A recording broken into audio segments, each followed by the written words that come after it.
स्वागत है आपका नंदी क्लासेज में।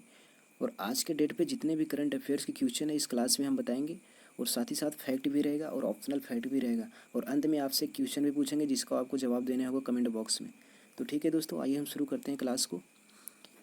क्वेश्चन नंबर 1 है, हाल ही में किस राज्य सरकार ने कोरोना मुक्त ग्राम प्रतियोगिता शुरू की है?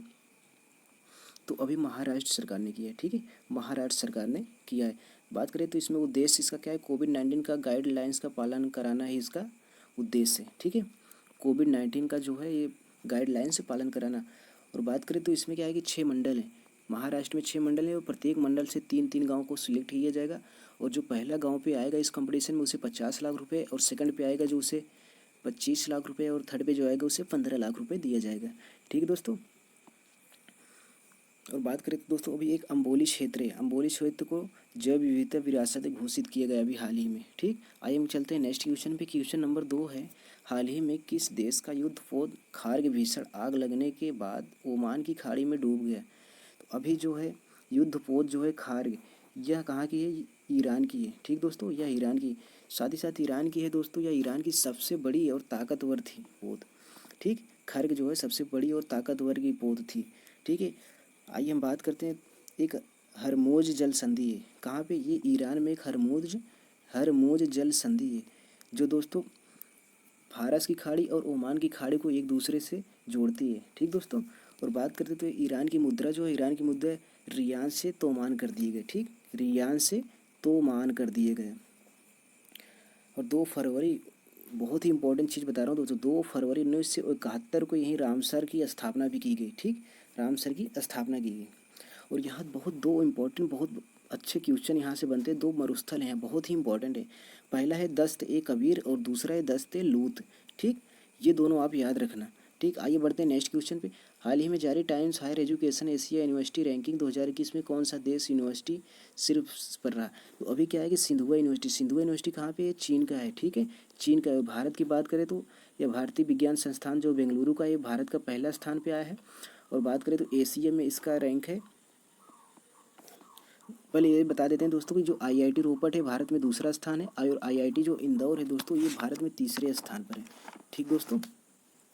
और बात करें तो एशिया की, अगर हम बात करें तो एशिया का ये जो सूचकांक रैंकिंग है दोस्तों, इसमें क्या है कि 100 देश, एशिया के 100 ऐसे यूनिवर्सिटी हैं जिनको शामिल किए गए, और इसमें से सिर्फ और सिर्फ 3 भारत के हैं। ठीक है दोस्तों। और जो एशिया में इनका स्थान है, भारतीय विज्ञान संस्थान बेंगलुरु ने Indian science institute of Bengaluru का जो स्थान है वो 37 है।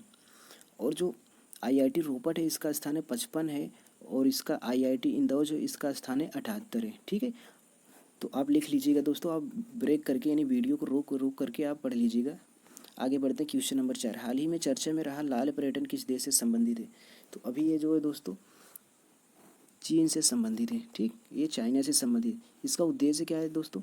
ये है कि यहाँ पे कम्युनिटी पार्टी है। ठीक, कम्युनिटी पार्टी का ये कि लोगों को अपनी तरफ आकर्षण करना, और चाइना के जितने भी लोग हैं उनको अपनी तरफ अग्रेसिव करना। ठीक है, तो ये चीन में किए गए। और जो कम्युनिटी पार्टी है चीन की सिर्फ एकलौता ऐसी पार्टी है। ठीक है दोस्तों, यहाँ विपक्ष की कोई पार्टी नहीं। 1921 में इस पार्टी की स्थापना होती है। ठीक, आइए हम बढ़ते हैं नेक्स्ट क्वेश्चन पे।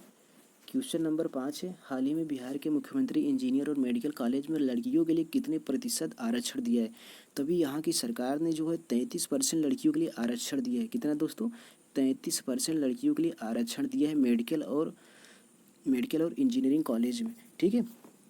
और बात करें तो बिहार की, जो बिहार है, बिहार की राजधानी पटना है, और यहाँ के मुख्यमंत्री हैं नीतीश कुमार, और फागुन चौहान यहाँ के गवर्नर हैं। ठीक दोस्तों, अभी यहाँ पे ग्राम उजाला योजना चलाया गया था जो आरा में चलाया गया हुआ था, और बिहार के एक ज़िला है आरा ज़िला। ठीक है, और यहाँ पे एक प्यार का पौधा भी चलाया गया था योजना। ठीक, आइए बढ़ते हैं नेक्स्ट क्वेश्चन पे। क्वेश्चन नंबर 6 है, हाल ही में इजराइल में विपक्षी राजनीतिक दलों के बीच गठबंधन होने के साथ इजराइल के नए प्रधानमंत्री कौन बने? तो अभी नेप्टली बेनेट ने बने हैं। ठीक, नेप्टली बेनेट बने।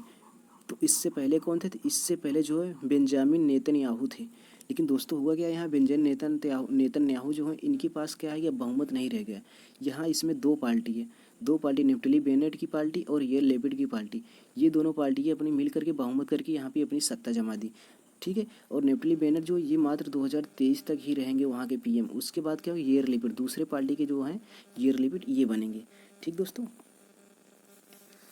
और ये यहूदिया इजराइल की बात करते हैं, यहूदियों का सिर्फ एकमात्र विश्व में देश है, सिर्फ यहूदियों का एकमात्र विश्व में देश थे।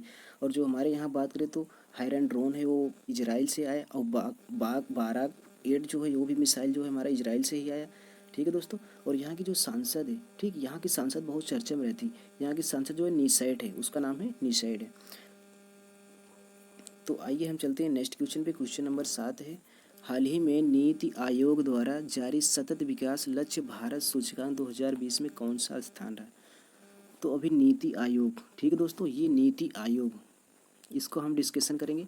लेकिन इसमें कौन सा देश शीर्ष पर रहा, तो इसमें शीर्ष पर केरल रहा।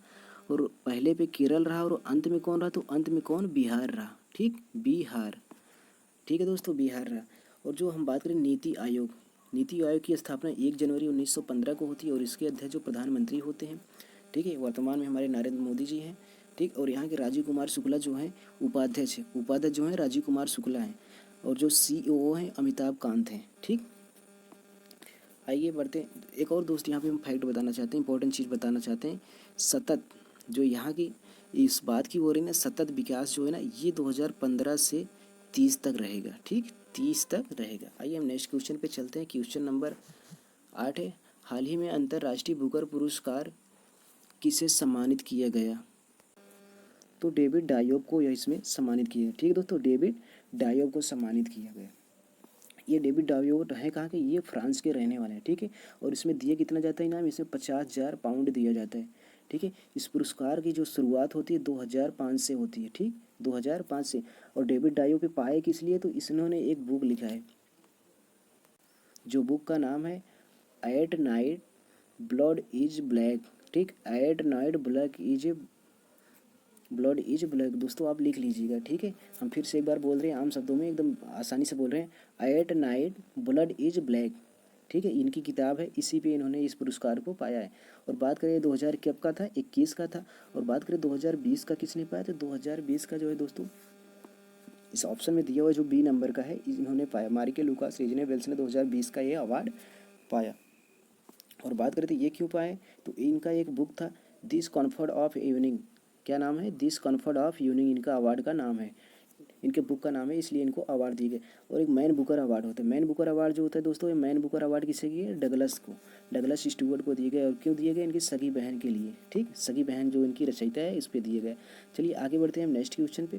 दोस्तों एक इंपॉर्टेंट मैं बात बता रहा हूँ कि आपको मैं इसमें कुछ इंपॉर्टेंट जो नियुक्तियाँ हुई 2021 में उसको भी बताते हैं 8-10। अभी जो सुशील चंद्र है हमारे चुनाव आयुक्त हैं। ठीक है, ये चुनाव आयुक्त की पदवी पर रखे गए। और रेखा मेनन जो है नासकॉस की पहली महिला अध्यक्ष बनी। रेखा नमन जो है, इन्होंने नासकॉस की पहली महिला अध्यक्ष बनी। नीरा टंडन जो है व्हाइट हाउस के वरिष्ठ सलाहकार बनी। ठीक, व्हाइट हाउस के वरिष्ठ सलाहकार। और सुबोध कुमार जायसवाल ये सीबीआई के निर्देशक हैं। ठीक। और जो एन बी रमन्ना है हमारे मुख्य न्यायाधीश हैं। ठीक है। आइए हम चलते हैं नेक्स्ट क्वेश्चन पे। क्वेश्चन नंबर 9 है, हाल ही में भारतीय सेना के उप प्रमुख के रूप में किसे नियुक्त किया गया है। तो अभी जो है एयर मार्शल विवेक राम चौधरी को नियुक्ति की गई। ठीक है दोस्तों। और बात करें तो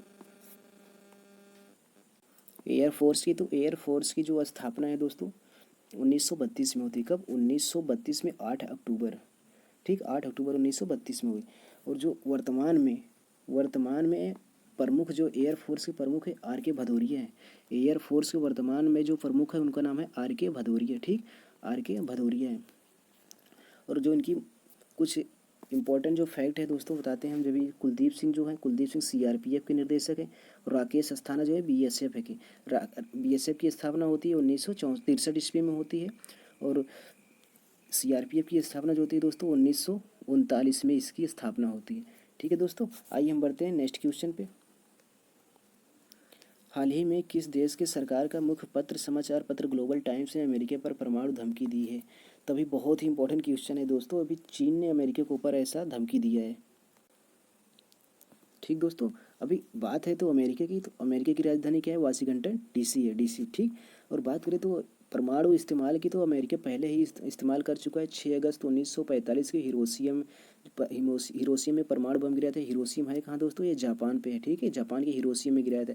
और ठीक 3 दिन पे ही 9 अगस्त 1945 को जापान के दूसरे शहर नागासाकी में परमाणु गिरा था, जिससे बहुत तहस नहस हो गई थी। और उसी टाइम पे ही बात करते हैं, हमारे एक्सपर्ट लोग बताते हैं कि कुछ किताबों में लिखा गया कि 2 लाख लोगों की एक साथ में मौत हो जाती, वहाँ पे मौत के घाट उतर जाते। और इसका आज भी असर है कि वहाँ पे लूले लंगड़े और धब्बे जैसे शरीर में पैदा होते हैं बच्चे, ठीक है दोस्तों। इसलिए यह बहुत ही निंदनीय बात है कि अगर ऐसा कदम उठाता है चीन तो बहुत ही बुरी हालत हो सकती है। ऐसा नहीं कि चीन में, एशिया के कुछ स्थानों पे भी यह असर पड़ सकता है, ठीक दोस्तों, लेकिन ऐसा कुछ भी नहीं होना चाहिए। ईश्वर और हम लोग से यही प्रार्थना करते हैं कि ऐसा हमारे इन्वायरमेंट में बहुत इफेक्ट पड़ेगा दोस्तों, ठीक है। आइए हम बढ़ते हैं आगे। जो आज का सवाल हमने आपको लिए रखा है, तो इस सवाल को रखा है तो आपके लिए 4 ऑप्शन है, आप इसमें से आंसर दीजिएगा कमेंट बॉक्स में, और साथ ही साथ आप एक अच्छा सा कमेंट भी कीजिएगा, ठीक। आइए हम देखते हैं कल का सवाल जो है। कल का सवाल था the test of my life, ये किसकी किताब, किसकी पुस्तक है। तो ये दोस्तों किसकी, सौरभ गांगुली की थी पुस्तक, ठीक है दोस्तों। तो मुझे लगा कि अब वीडियो को समाप्ति की ओर किया जाए और आप अच्छी तरीके से पढ़ें भी, पूरे शिद्दत के साथ रहें, हर संभावना के साथ आप पूरी क्लास को बेहतरीन तरीके से लें दोस्तों। आइए हम क्लास को विदा लेते हैं। जय हिंद।